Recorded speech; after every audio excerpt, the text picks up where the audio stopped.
are a Yakin Batch student preparing for NEET 2025, then this video is must for you, because in this video I'm going to explain 5 of those mistakes that you can make being a Yakin Batch student due to its high amount of content and teachers. जो कि मैं इस video में explain करने वाली हूँ 5 ऐसे mistakes जो कि तुम कर सकते हो. It's not your fault, it's a consequence of यकीन बैच, क्योंकि ये बैच बहुत ज़्यादा वास्ट है एंड कोई भी ऐसा कंटेंट नहीं है जो इस बैच में अवेलेबल नहीं होता. फिर भी तो ऐसा नहीं होता कि जो भी बच्चे यकीन बैच लेते हैं एंड थोड़ा बहुत पढ़ाई करते हैं उनका सिलेक्शन नहीं हो पाता. क्यों?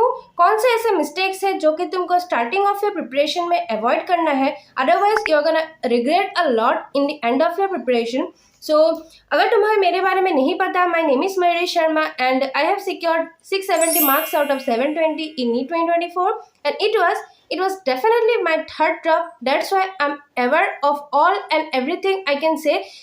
जो भी तरह के मिस्टेक्स तुम करने वाले हो वो एक ना एक बार मैंने कर रखा है या मेरे फ्रेंड्स ने कर रखा है. So in this channel I use to share my personal experience and the unique touchy points. जहाँ पे तुम लोगों को दिक्कत होता है वो उन हुक पॉइंट को मैं निकाल के एक वीडियो में बताती हूँ. एक बार तुम अगर मेरे चैनल को देख लोगे then you will get a clear idea. And right now I'm a first year medical student at GMCH Guwahati. So make sure you watch this video till the end to avoid any of this mistake. And अगर तुम अभी भी एक mistake कर रहे हो, इनमें से कोई भी एक या बहुत सारे, मेक श्योर तुम वीडियो के नीचे एक कमेंट कर देना.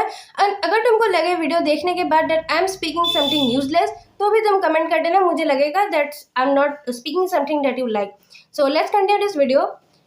First and most important point is that you should not change teachers. Why? देखो क्या होता है, यकीन बैच में तुम्हें पिछले वाले बैच भी मिलते हैं, अगले साल मतलब पिछले साल के बैच भी मिलते हैं, अलग अलग यकीन 1.0 2.0 बहुत सारे बैचेस मिलते हैं एंड इन पे बहुत सारे टीचर्स होते हैं. एक ही सब्जेक्ट का बहुत सारे टीचर होते हैं. तो it's your priority that you choose which teacher.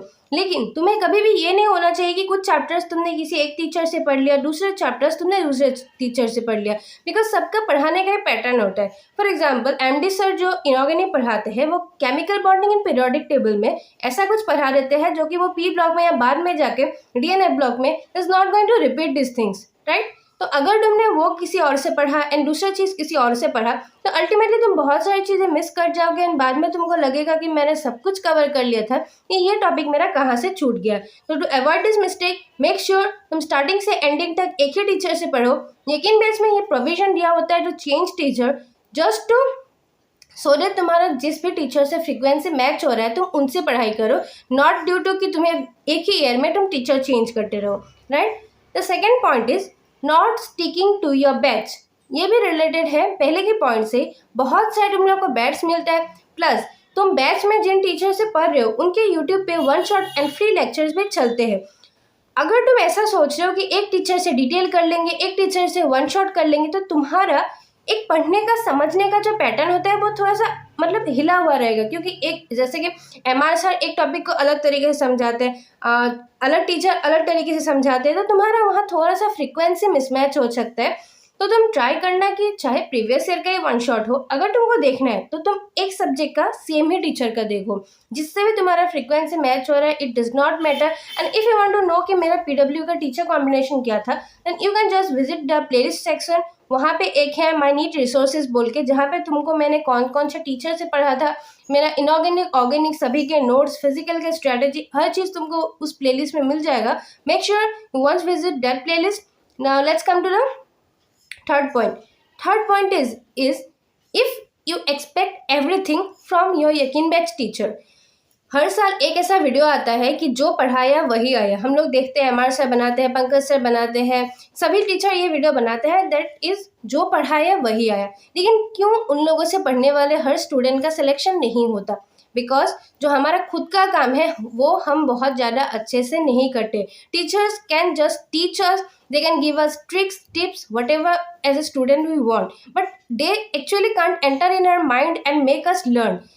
At the end of exam, at the end of preparation exam में हम सिर्फ अपना दिमाग लेके जाएंगे, तो जितना भी चीज़ें हम खुद एब्जॉर्व कर पाए, जितना प्रैक्टिस कर करके हम अपना स्पीड इम्प्रूव करेंगे, उतना ही हमारा सिलेक्शन का प्रोबेबिलिटी बढ़ता जाएगा.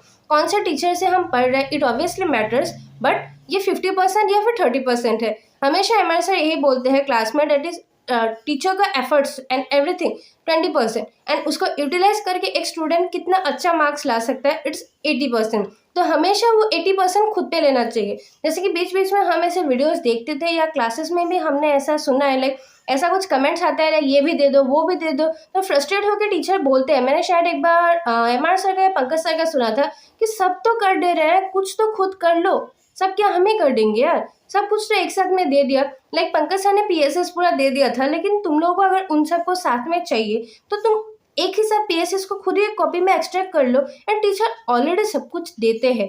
लाइक वो जब ऐसा रिक्वेस्ट आया था कि सारे PSS को एक साथ कर दो, now you can search on YouTube, तुमको एक वन शॉट मिल जाएगा that all PSS in single video.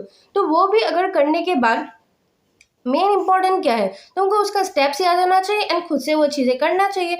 Inorganic जो है subject which is very difficult to understand, जहाँ पे हर एक इंपॉर्टेंट पॉइंट पे एक ऐसा ट्रिक बता के एक पूरा ट्रेंड को लर्न करना टीचर सिखा रहा है, तो उसके बाद लर्न बैठ के तुमको करना पड़ेगा, सुबह शाम तुमको ही सेल्फ स्टडी करना पड़ेगा। You can't totally depend on teacher और एवरीथिंग, सब दे रहे एब्जॉर्व खुद को करना पड़ेगा। Now let's come to the fourth point. यहाँ तक थर्ड पॉइंट तक जो था it's more related to teachers and batches. Fourth and fifth point is going to be totally yours. Fourth point is never ever miss the self study section of NCERT. Mostly NCERT and अलग भी self study होता है, like revision वगैरह वो सब भी है, but self study पे थोड़ा सा ध्यान दो। यकीन बैच का कंटेंट आई अंडरस्टैंड बहुत ज़्यादा वास्ट होता है, लेकिन कभी कभी ऐसा होता है एक टॉपिक अगर यकीन बैच में पूरा 2 घंटे के लेक्चर में समझाया गया है and you already have backlogs of different chapters, तो you can just read that concept from NCERT। हो सकता है तुमने अगर अगले के वीडियोस कर रखा है, लेक्चर्स कर रखा है, तुमको वो पार्ट समझ में आ जाएगा, तो तुम्हारा 2 घंटे का काम जो है वो आधे घंटे में हो जाएगा। तुमने NCERT से ढंग से पढ़ा, उसके बाद नोट्स का पूरा PDF देखा कि हाँ मुझे ये समझ में आ गया, ये टीचर ने एक्स्ट्रा पॉइंट बताया था। जो चैप्टर्स आसान हैं, फॉर एग्जाम्पल 12th के तुम्हारे कुछ है chapters like sexual reproduction, flowering plant, reproductive health हो गया, एंड मैं बायोलॉजी के ही मोस्टली बोलती हूँ क्योंकि ये तरीका बायोलॉजी में बहुत ज़्यादा एप्लीकेबल होता है। एंड मतलब मैं ये बोलना चाहती हूँ कि सेल्फ स्टडी को थोड़ा बहुत प्रायोरिटी दो, मोस्टली NCERT को स्किप मत किया करो। ऐसा नहीं कि you are doing every lecture but we skipping self study तो ऑफ NCERT। तो ऐसा हो सकता है जब नीट में एक लाइन डायरेक्टली NCERT से उठ के आए तो वो रॉन्ग है या राइट है, उसका assertion and reason properly correct है या नहीं, हो सकता है तुम्हें उस पर ज़्यादा टाइम लगे। तो जितना भी लेक्चर करो you need to increase your time, मतलब पढ़ाई का टाइम इंक्रीज करो एंड सेल्फ स्टडी में ध्यान दो। Now let's come to the fifth and last point, which is something very very important, that is backlog is a major issue of Yakinians। यकीनियंस का backlog का बहुत ज़्यादा इशू इसलिए होता है क्योंकि क्लास में ऐसा कोई भी चीज़ नहीं है जो कि कवर्ड नहीं है, लेकिन कमी किस में है, हम में है। जितना कंसिस्टेंटली टीचर क्लास में पढ़ाते हैं, डेली लेक्चर्स कराते हैं, क्या उतना कंसिस्टेंटली हम पढ़ पाते हैं? क्या हम एक भी क्लास मिस किए बिना सभी क्लासेस का लेक्चर का नोट्स बनाते हुए या फिर PDF से पढ़ते हुए जो भी, can we manage everything on time? No, as a human being या as a student of this age हम नहीं कर पाते वो चीज़, राइट? तो ये तुम्हारी जिम्मेदारी है कि तुम साथ साथ को जो बैकलॉग हो रहा है उनको मैनेज करने की बहुत ज़्यादा ट्राई करो। जब बैकलॉग बढ़ जाए तो उसे तुम्हारे पास कोई ऑप्शन नहीं होता, तो वन शॉट से उसका लेक्चर करो एंड डिटेल लेक्चर के नोट से तुम चीज़ें एक्सट्रैक्ट कर दो। सेम ही टीचर का वन शॉट तुमको यूट्यूब पे मिल जाएगा, हो सकता है वो पिछले साल का होने का एक ही ड्रॉबैक है, वहाँ पे कुछ चीज़ें कम हो सकता है, तो वो सब चीज़ें तुम डिटेल लेक्चर के नोट से एड ऑन कर लेना। See managing backlogs is something it's a self art, मतलब तुमको वही खुद ही करना पड़ेगा यार। मतलब सभी स्टूडेंट्स के बैकलॉग अलग अलग चैप्टर्स पे होते हैं, राइट? लेकिन उनको मैनेज करने का जिम्मेदारी किसकी है? तुम्हारी है ना।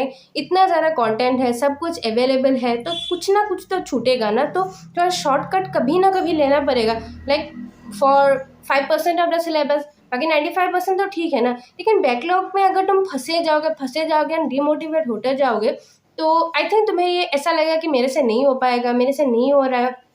एंड फिजिक्स का भी मैं कभी कभी ऐसे चैप्टर्स को स्किप करके डायरेक्टली उसके शॉर्ट नोट्स पढ़ लिया करती थी, MR सर के वन शॉट देख लिया एंड शॉर्ट नोट्स कर लिया। इस तरह से तुम कुछ भी करके अपना बैकलॉग्स को मैनेज करके चलो, because backlog managing is a required quality for a NEET aspirant if you want to complete your syllabus on time give full syllabus, enough full syllabus test, and get a better score. So I hope this video has helped you a lot. Someone recommended me to try to make this video length short, so I tried my best to ensure that I give all my content in shortest possible time. थोड़ा सा दिक्कत होता है because starting of मतलब video बनाने के starting में ऐसा कंटेंट को छोटा करना, ऑल क्वालिटी मेंटेन करके थोड़ा सा डिफिकल्ट होता है. I try to increase my speed with little fluency and adding everything, also keeping the video length small. So make sure you consider subscribing to my channel. I hope this video helped you a lot. तो make sure video को like कर देना, share कर देना, बहुत ज़्यादा अच्छा लगेगा. एंड PW को लेके ऐसे वीडियोस आते रहेंगे बिकॉज आई वॉज ऑल्सो यकीन बैच स्टूडेंट. सो मेरे जो जर्नी में मुझे जितना डिफिकल्टी फेस हुआ उन सबको मैं एड्रेस करके ऐसे छोटे छोटे वीडियोज़ PW के रिगार्डिंग, सिर्फ PW के रिगार्डिंग लाते रहूँगे. एंड बाकी सारे वीडियोज़ तो है ही. तो thank you very much. My name is Mayuri Sharma. ये नाम याद रखना, आगे काम आएगा.